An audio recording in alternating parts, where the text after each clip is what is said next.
Hi everyone, it's Brittany, and today I am here to share a success story with you guys.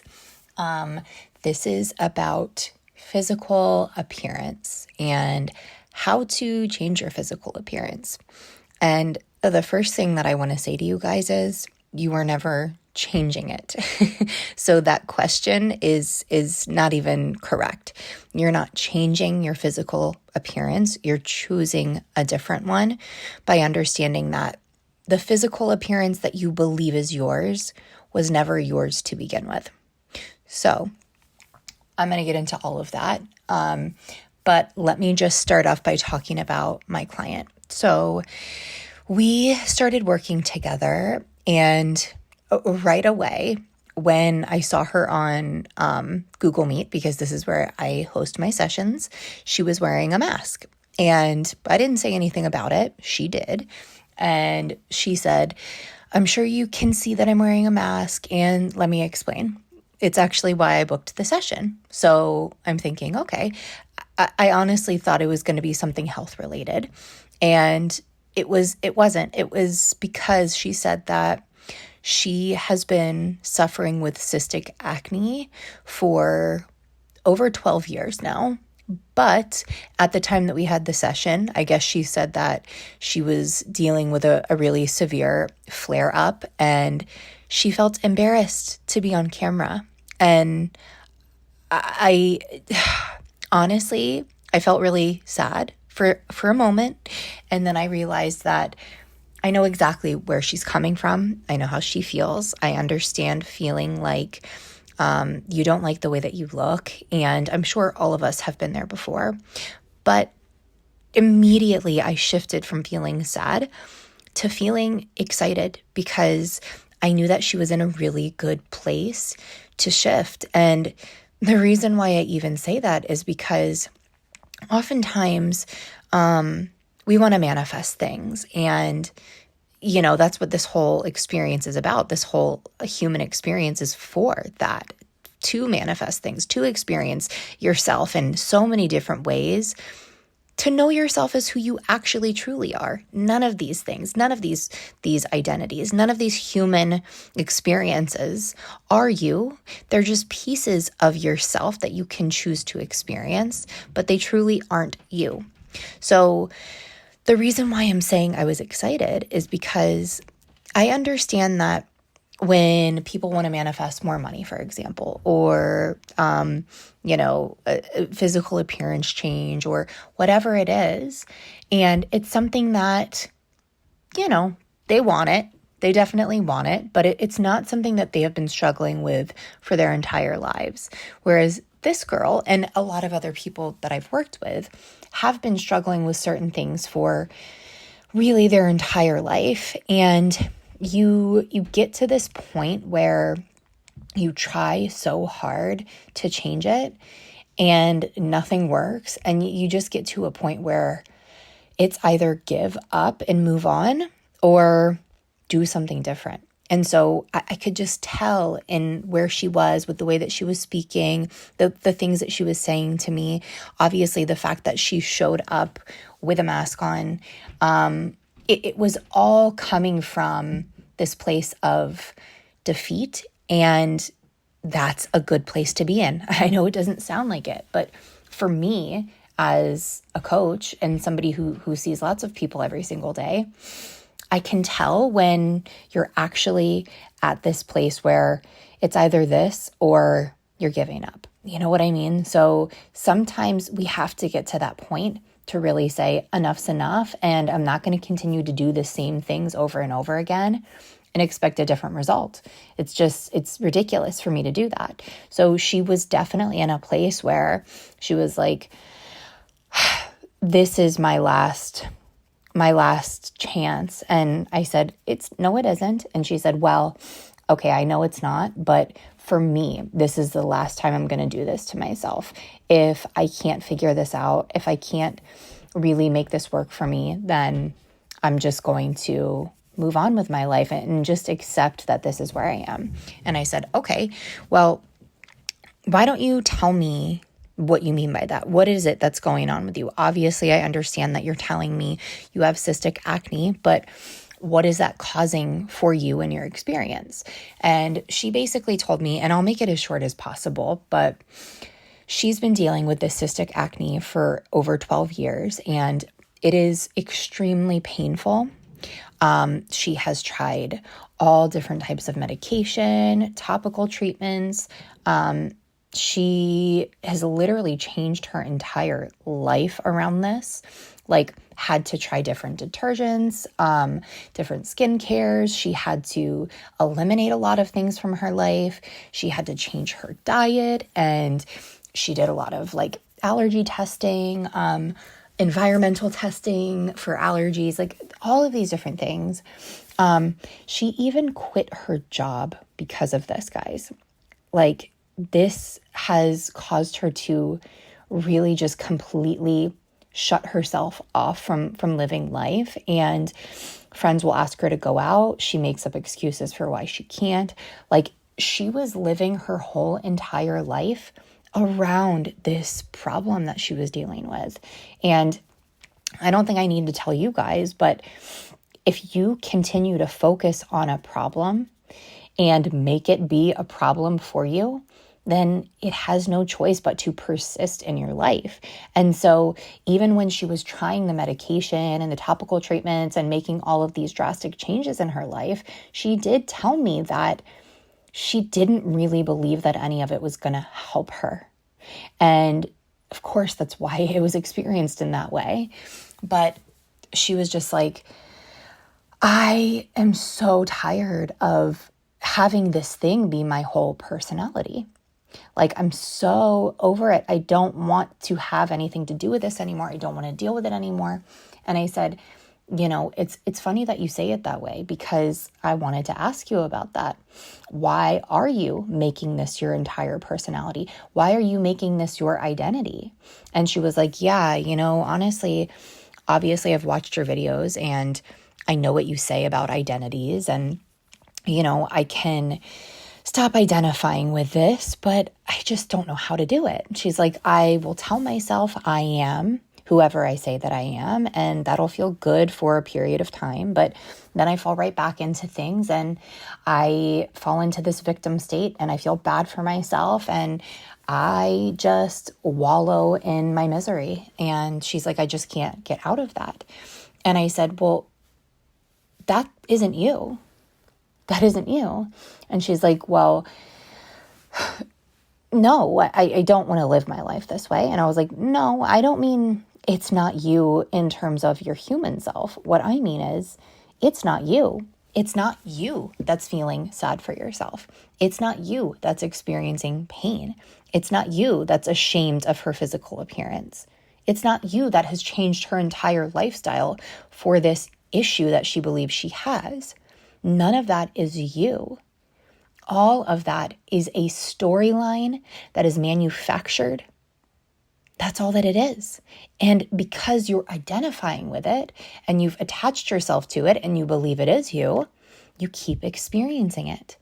And she said, I don't know how to stop. I don't know how to stop identifying with this. And I said, it's not that you have to do anything necessarily. You just have to take a step back and watch and observe. And she was like, okay, what does that mean? I've heard you say observe before, but I don't really understand what that means.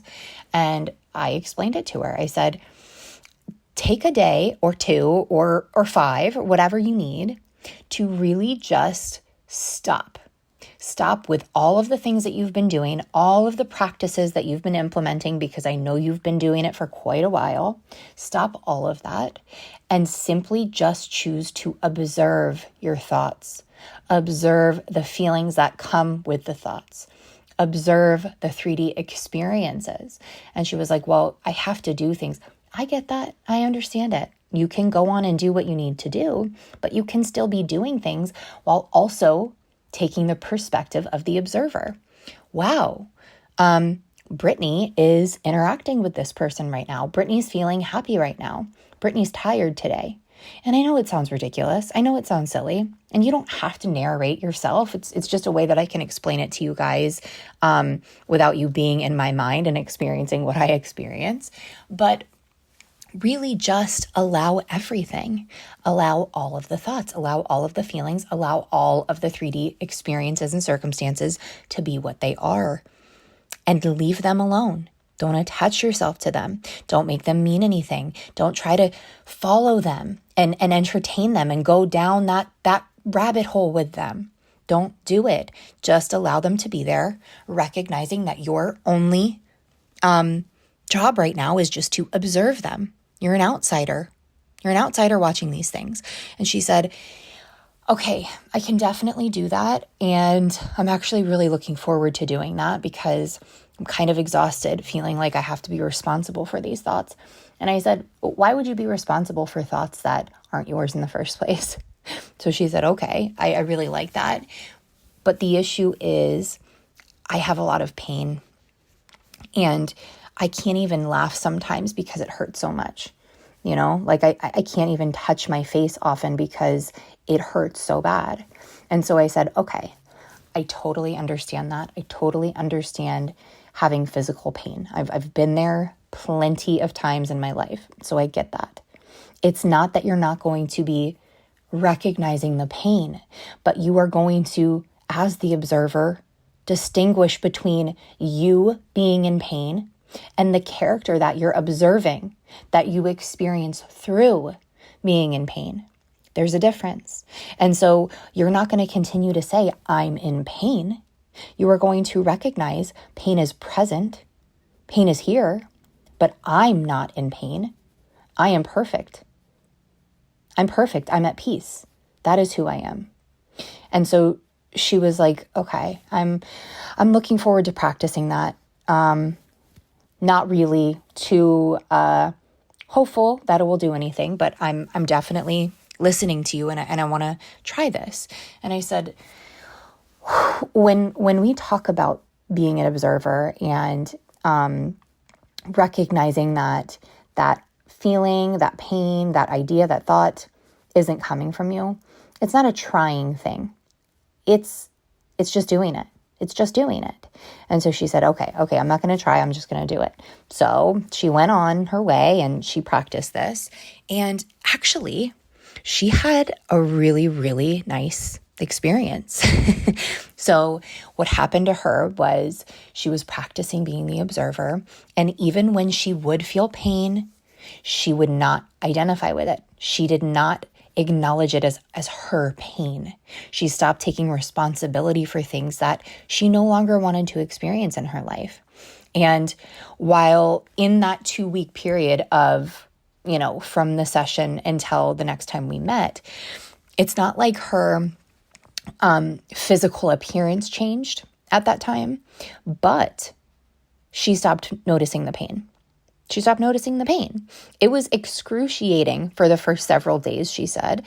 And then when she continued to recognize that it wasn't her pain, it wasn't her experiencing the pain, she was just observing it, she could disconnect herself from attaching I am in pain. And it was just pain is present. Pain is existing. But just like other things, just like peace, just like joy, just like happiness, those things also exist. And if I want to experience those, I have to notice their presence. And so she started practicing that. But she did get hung up at one point because she said she ended up going out. And oh God, I was so proud of her about this. Like, she stopped wearing a mask and she ended up going out. She met a girlfriend for coffee. And as she was waiting for her friend to show up, she said her friend was like running a few minutes late. And she just decided to observe the people in the coffee shop, which is great. I love that. But what ended up happening was, as she was observing a group of girls actually in the coffee shop, she said she just started to notice how they all had beautiful, clear, youthful skin. And she said it made me start to feel really insecure. And I started just feeling like this is hopeless. Like, My skin looks nothing like that. How could I ever think that my skin could look like that? Like, this is crazy. What am I doing? And she went down the rabbit hole and followed all those thoughts. Now, after it happened, of course, she did realize that, oh my gosh, I just totally forgot who I was and I fell into that trap. It's okay. It's totally okay. The recognition that that happened is enough. So drop it. You know, you don't have to worry that, oh no, I reacted. Oh no, I had an emotion. I thought this thought. It's okay. Now you're recognizing it. So stop making it mean anything. Stop identifying with that, in fact. So I reminded her that when you see something that you want to experience, so this beautiful clear skin, for example, when you see that, instead of recognizing the lack of it in your life, recognize the presence of it. You wouldn't be able to see beautiful, clear skin if it wasn't available to you, if it wasn't already a part of you. So instead of taking the presence of something that you want and turning it into lack and separation, acknowledge that you notice the presence of it and acknowledge the reason why you can see that thing. Acknowledge the reason why is because you must have it too. It must be there for you as well. And so she was like, oh my gosh, I didn't even think of it in that way, but such a great point. And so I said, okay, you're just going to keep practicing this. So she did, and she had a lot of fun with it. And then we met 2 weeks after that. And guys, so initially we met, then 2 weeks later we met again. And then after 2 weeks after that, her skin looked so good. So good. And I want to point out to you guys exactly what she did and why this was different than any other time for her. Because she had told me before that she had attempted to manifest clear skin for many, many years. But what would happen is it would start to clear up a bit and then bam, a really bad, flare up is what she was calling it. So this would just happen to her over and over and over again, and it would just never fully clear up. But this time, it was on the way of being completely clear. Now, I will say, I still saw a few little things here and there, and she was the one pointing it out to me, to be honest. But it doesn't matter because she knows now that that isn't her, that's not nothing, or excuse me, that's not something to attach herself to, right? Like, if it's not her, why make it a problem? Why focus on it? Why identify with it if you know that it's just one part of you, one piece that is available to you? Truly, none of it is you, but it's an aspect that is available to you. That's all that it ever is. So if you don't like it, don't try to fight it. Don't try to run away from it. Don't try to pretend that it isn't there.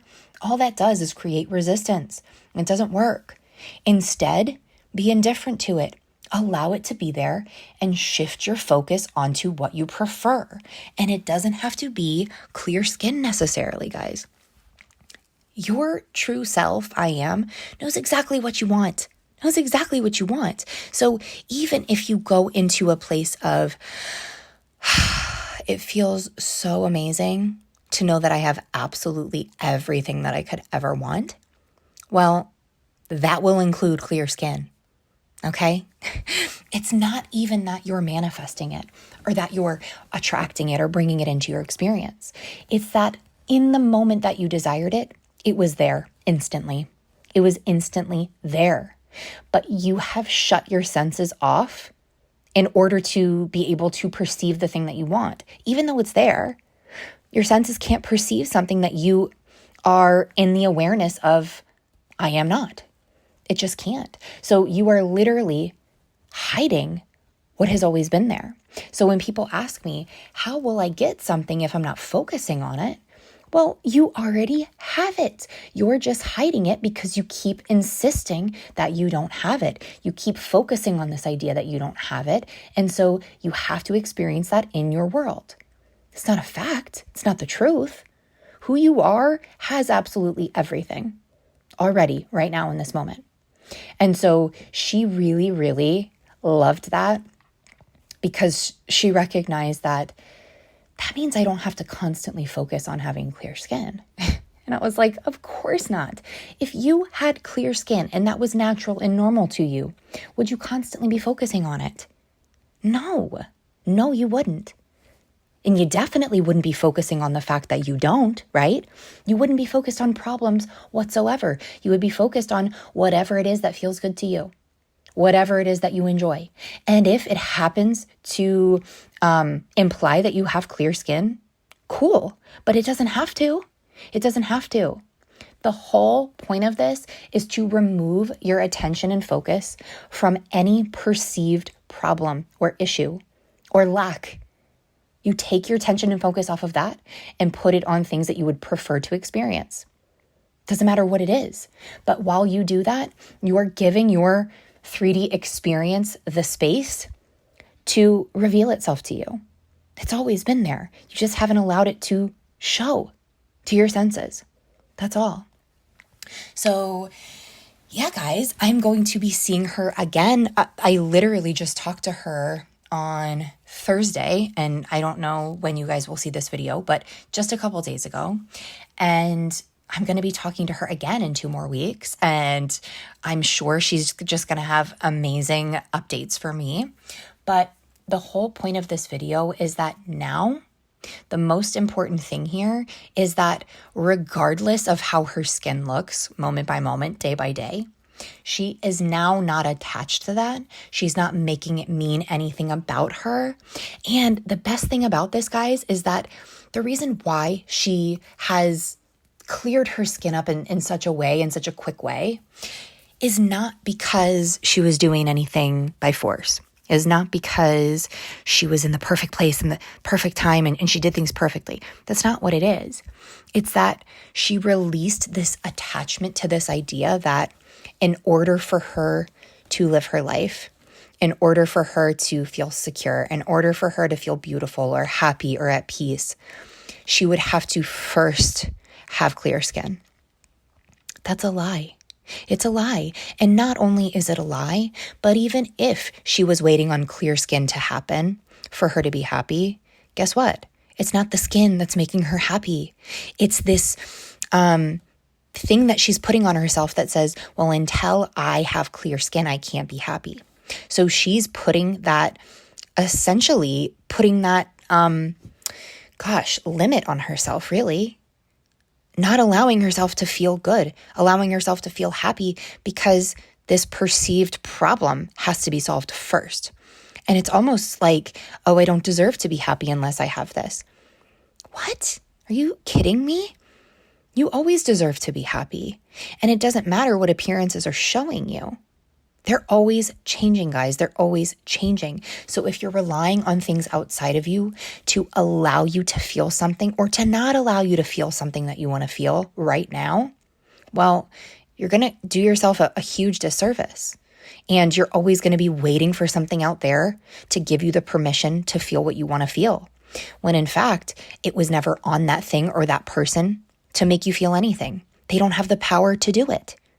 How can it? It comes from you. So you're the one who's allowing yourself to feel whatever it is that you want to feel. And you're the one that's causing yourself to feel all the things that you don't want to feel. So please practice this, guys. Practice number 1, recognizing the fact that not only are you not this current physical appearance or whatever it is that you want to experience differently, not only are you not that, you have never been and will never be. So because you aren't it, you can choose anything that you want to experience. You guys getting the magnitude of this? The fact that you have no form allows you to take on any form. If you were this human, you couldn't change that. You would have to just accept that you look the way that you look. That's it. But because you aren't this and never will be this, you can choose to entertain a completely different appearance. So that's number 1. And number 2, practice being the observer. Just being the observer. No judgment, no good, no bad. Just allowing everything to be the way that it is. And when you're not doing that, you can choose to focus on things that feel good to you simply because that's what you like. That's what feels good. And if you're in a state, if you're in the awareness of feeling good, being happy, enjoying yourself, feeling free, feeling abundant, feeling beautiful, whatever it is, guys, it doesn't matter. If that's where your focus is, that's what the 3D world has to give you more of. But if you're focusing on problems and fixing things and how do I get from point A to point B, well, all the 3D world can do is give you more proof that that's what you're doing, that that's where you are. And you won't be able to move from there until you recognize that you have to stop giving life to these things. Your focus and energy feeds into these things, these experiences, these thoughts, these feelings. And when you're feeding your attention to it, it has to then exist. And it will continue to exist until you stop feeding into it. Okay, guys, I hope that you enjoyed this client's story. She was so excited for me to share it on the channel. She was like, oh my God, I've been listening to you for the last 2 years, and I've imagined myself in so many ways having my success shared. And she's like, it just feels crazy to have it. And I said, look, you've always been a success. So start recognizing that you are success itself, and anything that you want to experience, you already have it. Stop putting obstacles in your way. You're creating them. So let's drop all of that. Let's drop all the issues, all the problems, all the fixing, all the solving, and just start focusing on being, having, enjoying. All right, guys. Well, thank you so much for being here with me today. As always, I appreciate you all so much. I love you all, and I will see you soon.